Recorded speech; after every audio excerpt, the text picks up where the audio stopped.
Well, hello. Welcome to the KAPOW radio show. And this is why this verse is awesome. I'm your host, Paul KAPOW. And I like to break down these awesome scriptures and to let you know why they're so awesome and how they apply to your life. A very practical application of what it means to you as a believer in the Lord Jesus Christ and a God-fearer. So today I want to talk about fear also. Now, for the last two sessions, I've been talking about fear, how we shouldn't worry. I started off in Luke where Christ says, fear not. Then I talked about in John where Christ says, don't let your heart be troubled or agitated. The fear that I'm talking about is the fear that the world gives you. You're afraid of everything. The world makes you afraid and anxious because you're worried about not having enough or having more than what you have or whatever. And in these last couple of episodes, I talked about how to crush that fear, how to deal with that anxiety. And that's by trusting in Yahweh, Father God, and the Messiah. And when you put your trust in God, that alleviates the fear. So we have to realize the deity that we're serving. A lot of times I speak of Yahweh or God as, you know, the creator God, the almighty God, the God that revealed himself to ancient Israel in these texts that go back thousands of years. A lot of times in my speech, I'll refer to him as the deity, the ultimate deity. Because in my little Western mind, it's easier for me to get my head around what exactly am I worshiping. And when I say worship, I mean reverencing. The King James Version calls it fear, the fear of God. And it's a different fear than what we're talking about previously about, you know, you're not afraid of a snake or anxious or troubled heart. It doesn't say have a troubled heart before God. The fear of God is not that. Now we lose that in the English language. The fear of God, it comes from the Hebrew word yare, and it means fearing. It's like a moral, reverent, afraid fear. It's a fearful, it's a reverentness. The only way I can try to explain this, the way I get it through my head, and none of us were raised under a kingship, really, where you had like one king. Like in the ancient times, you had a king, you had one ruler, and he was the king. And so you would, if you were a subject under that kingdom, that monarchy, you had a fear for that king. Okay, you respected that king because you thought, if you start talking smack about that king and talking about how you're going to overthrow his kingdom and everything, you're going to find yourself, at the gallows, right? You're going to find yourself being visited by the king's men. You're dealing with a sovereign ruler, somebody who has total control. I'm not talking about a dictator or a tyrant. I'm not talking about that. I'm talking about a sovereign, which we haven't seen in our modern days. So it's really kind of hard for us to relate to. But someone like, I'm going to say Nebuchadnezzar in Babylon.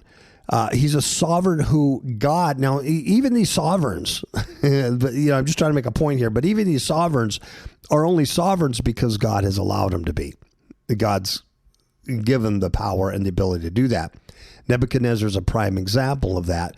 So here's Nebuchadnezzar, who God gave the kingdom to, and he ruled over everything. It says even, the animals, the birds. And I know it's crazy, but I mean, they don't make them like that no more. We don't have rulers like that no more. And if you lived under Babylon, the kingdom there, there was fear, that respect from that king. You didn't just barge into the palace and seek your your commands from him. I mean, there was, you feared the king. I hope you get my point here. And, like I said, Nebuchadnezzar was a prime example of that. And when he refused to acknowledge his greatness that God gave him, his ability to conquer all the earth and his ability to rule the whole earth, when he wouldn't acknowledge God as that source for 7 years, he went crazy and lived like a wild animal in the field until he lifted up his eyes and he saw his sovereign. And then, fortunately, he had repented of that and had the fear of his sovereign, and he was restored. So even a sovereign that we don't have anymore today like that, they fear, or they should fear, their sovereign, which is the ultimate God. There's no other sovereign above the Almighty God, the Creator God.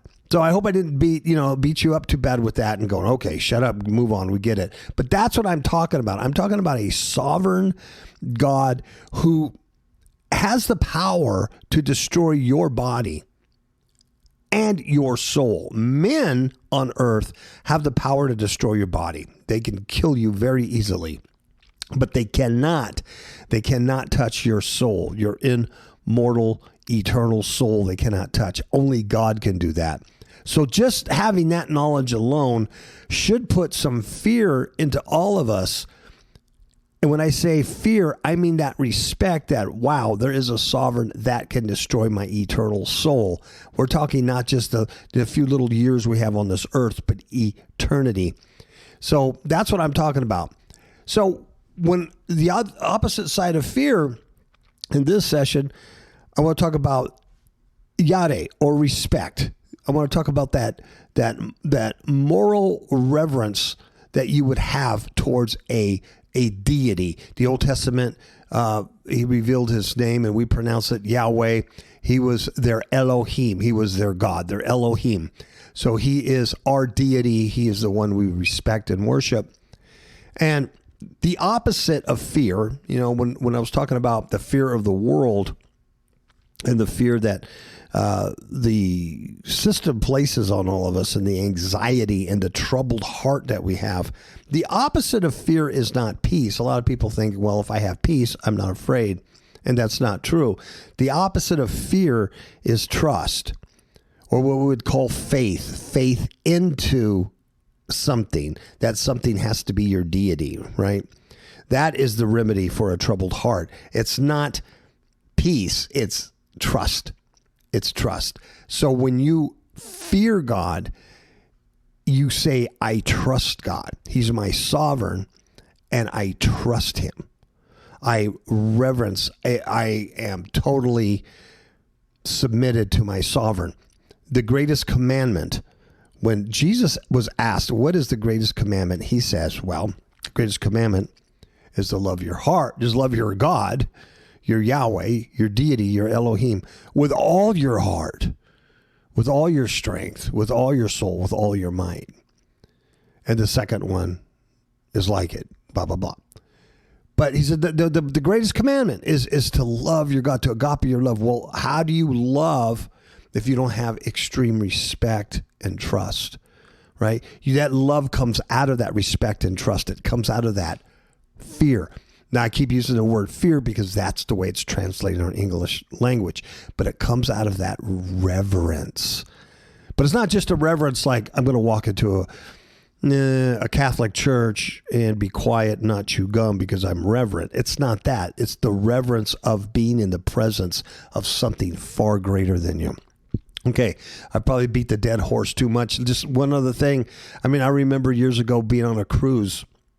My wife and I were on a cruise, and it's dark. You're in the middle of the ocean going somewhere, and just standing outside, and the only thing between you and this very dark, vast ocean is this rail on this cruise liner. This just rail, and anybody could just hop over that rail and jump over at any point. And I remember thinking, if someone fell over or they jumped over, this ship can't just stop and turn around. It's going to take some time to stop and get boats out there. looking at that dark, deep ocean water gave me a fear. Now, it didn't give me a phobia. I didn't run back into my cabin and hide. I didn't get anxious. I didn't get troubled heart, but I had a reverence for that deep, dark ocean and not wanting to fall into it. You understand? I can stand out there in the night, look at it and admire it and go, wow, that's a lot more powerful than me. A whole lot more powerful than me. I don't want to take that on, but I'm in awe of it. That's what I'm talking about. There. I think I got it out. I think that makes sense. So why this scripture is awesome? I'm going to tell you where. We're going to go into Leviticus. And before you close your eyes and go back to sleep, I want you to listen to me. You know, we my wife's the only one who actually enjoys the book of Leviticus. She reads that book and she gets it and she loves making the ties into that but she actually enjoys it. I tell you what, it's hard to get through because it's all the law, it's all the do this, do that, blah, blah, blah. It's heavy, right? A lot of stuff in there. And, but what I want to do, I want to give you several scriptures of why these scriptures are awesome in Leviticus because they all have to do with the fear of the Lord in relation to the commands of God. So the point I'm trying to make here is that the fear of God is something, it goes way back into Genesis. It goes way back into Genesis with Abraham fearing God. It goes back with Joseph says, I fear God. You meant one thing for evil, but God made it for good.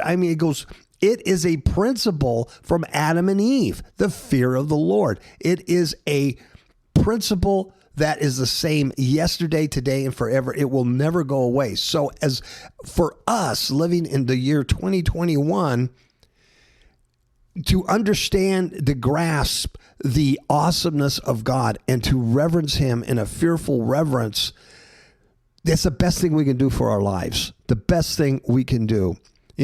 Last year I went through some crazy stuff where I fell on my face. I passed out and I fell on my face. I cracked my face. And some of you have heard the story, and I was outside in 110 degree weather begging God to kill me because the nerves in my side of my face were dying.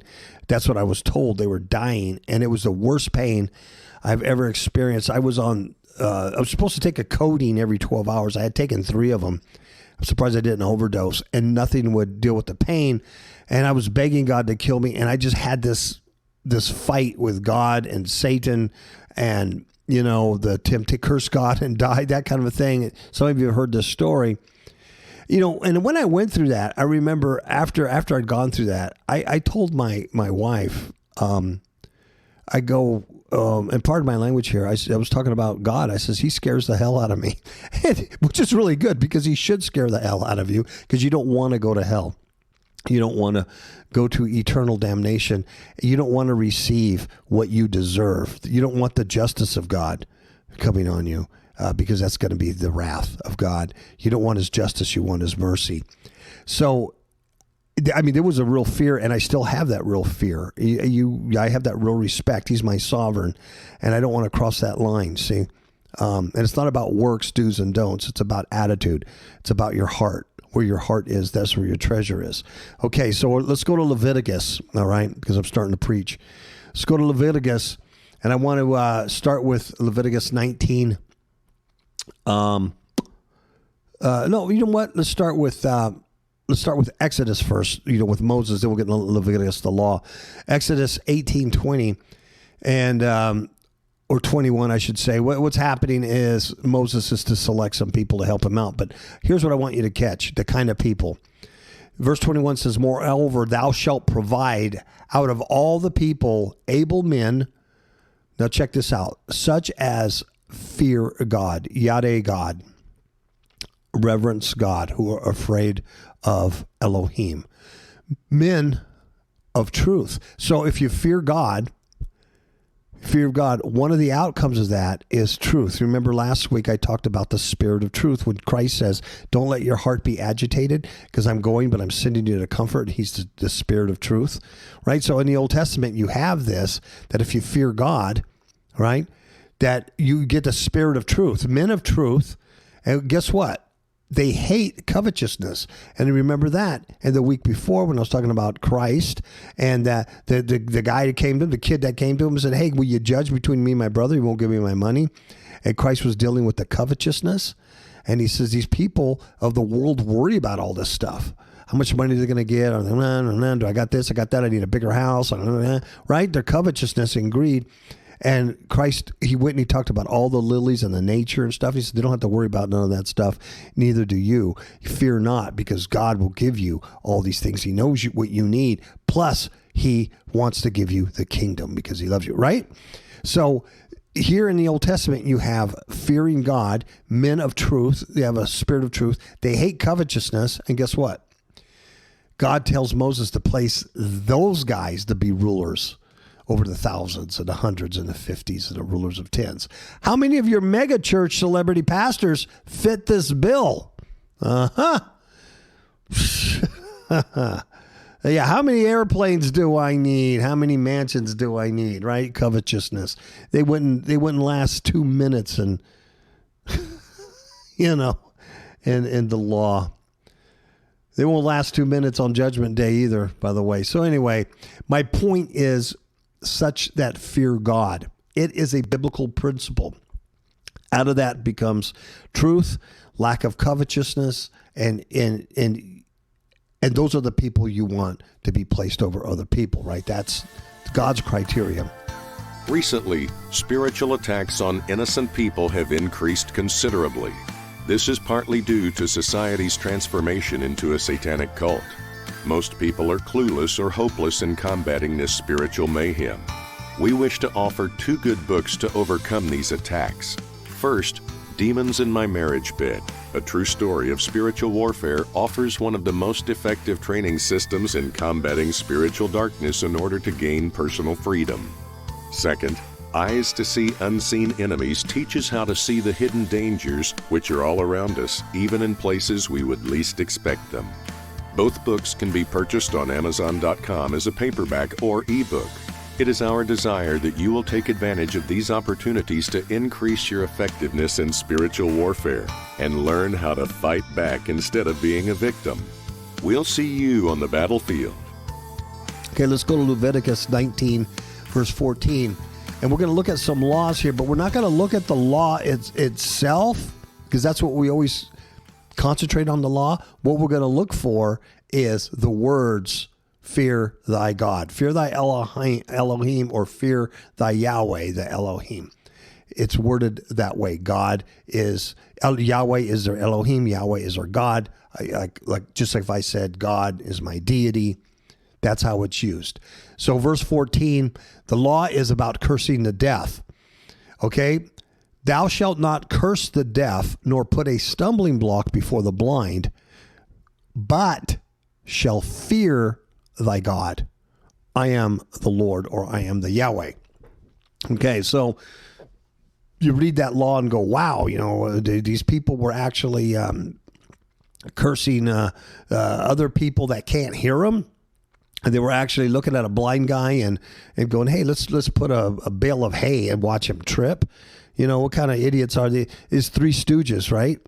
Well, they're not literally doing this. Okay, thou shalt not curse the deaf. The deaf could be, it's literally or spiritually, right? So if somebody is spiritually deaf, they can't hear it, you don't go cursing them. What you're trying to do is you're the representative of God because you fear God and his kingdom.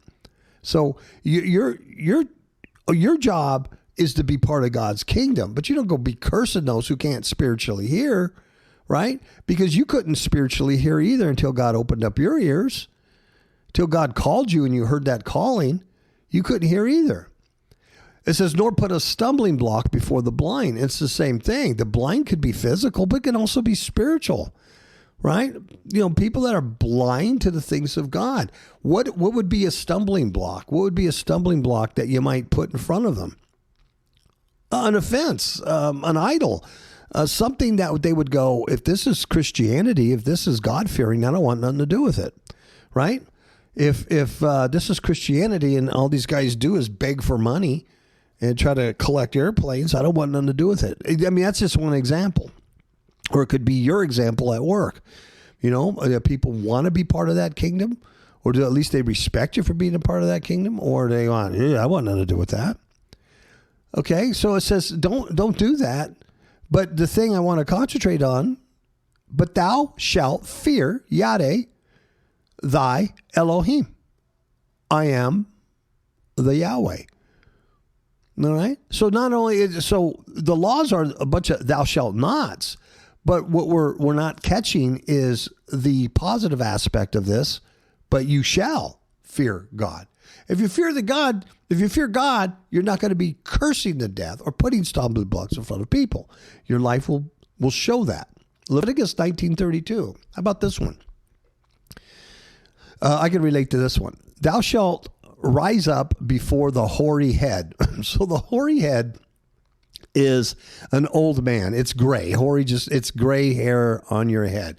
Rise up. In other words, show her some respect, right? Show some respect. Rise up before the old man, the hoary head, and honor the face of the old man.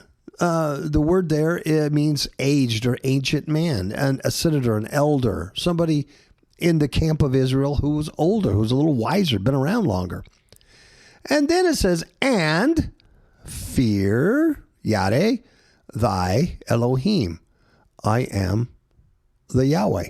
Same language. So in these laws, thou shalt rise up before the hoary head, honor the face of the old man. In other words, don't be a disrespectful arse.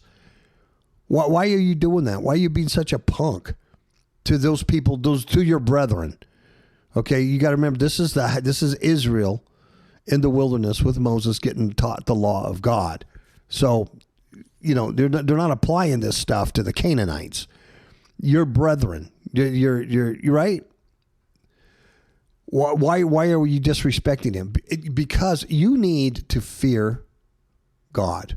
I am the Lord. All right. So with these negative commands, thou shalt not, are also the positive commands as you shall fear thy God. I am the Lord. They go hand in hand.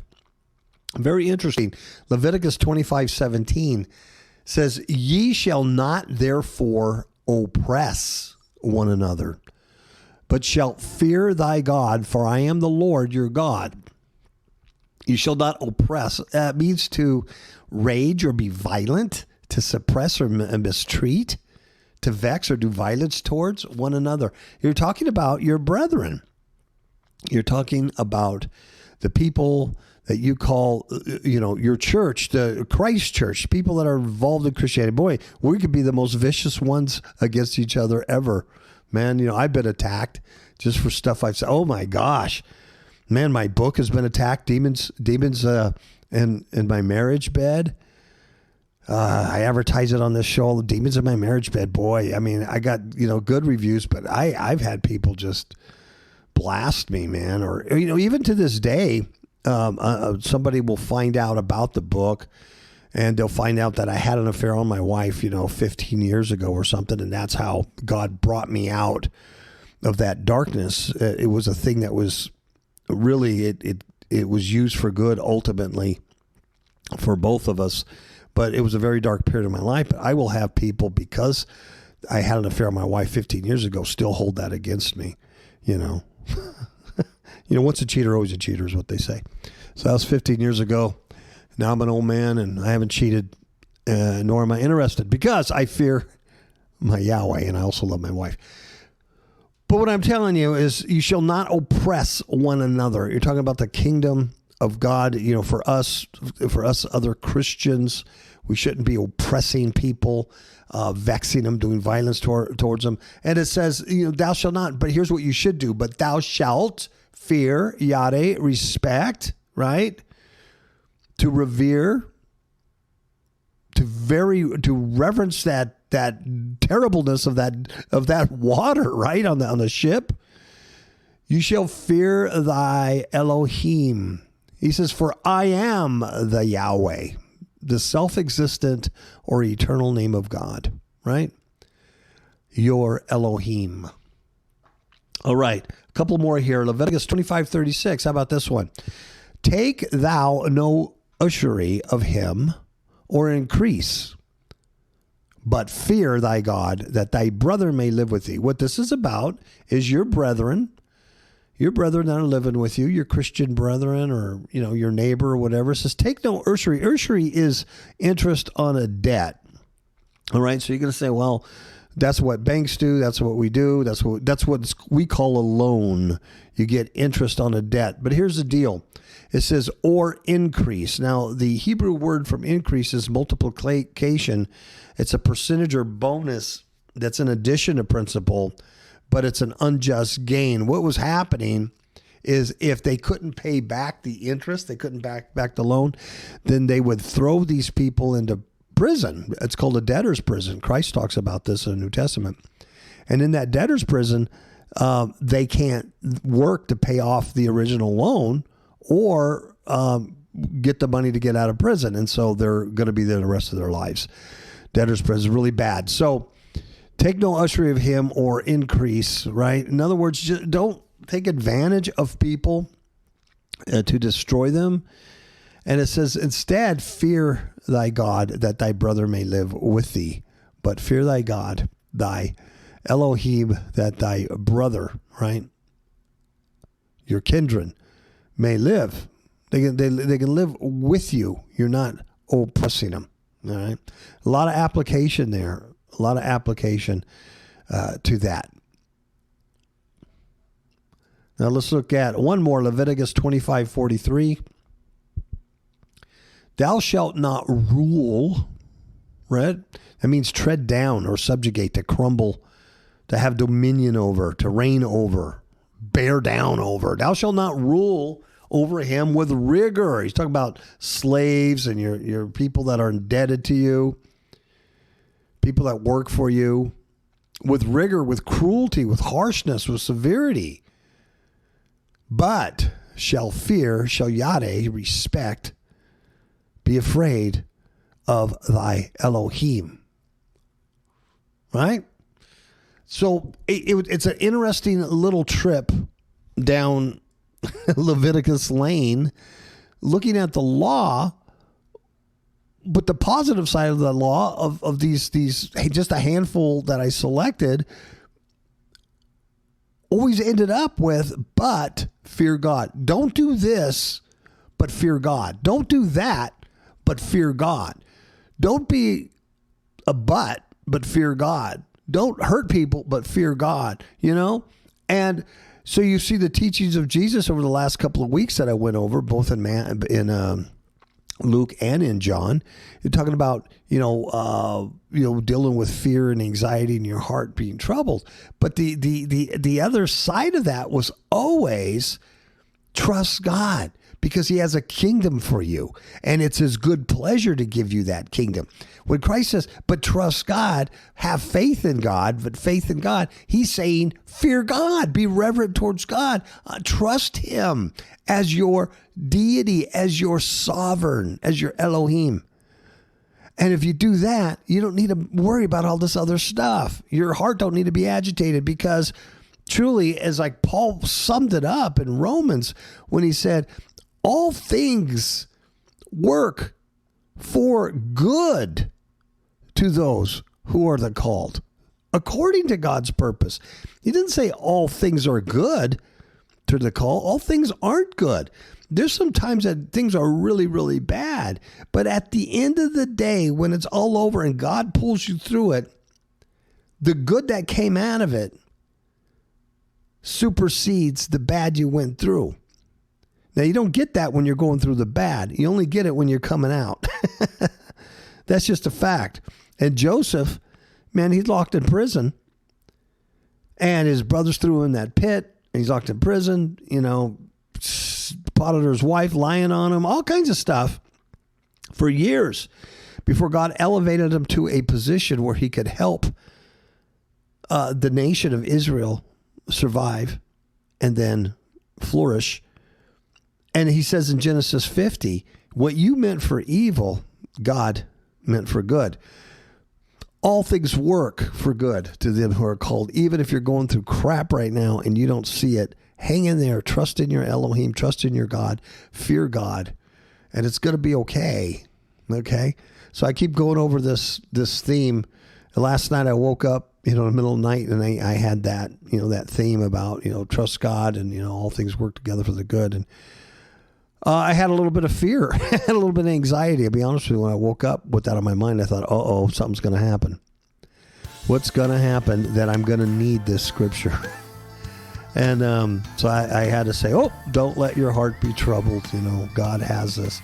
But, I started fearing the fact that I shouldn't be afraid, because you keep telling me not to be afraid. Something's coming that I'm going to have to be afraid of, right? So it's like that. So that's the human mind. That's my fallen nature, trying to come out and, whatever, get me crazy. So, it's just something, like I said, you don't allow your heart to get troubled. So hopefully, I do hope, because I don't want to go through hell, any more hell and back. But hopefully the reason why this is on my mind is that I can share it with you, and that it's going to help somebody listening and help improve their lives better now. So I hope that's the case. But if not, I'll let you know, and we'll go through it together, and we can dissect it together. All right. So God bless, and we'll talk later. Bye-bye.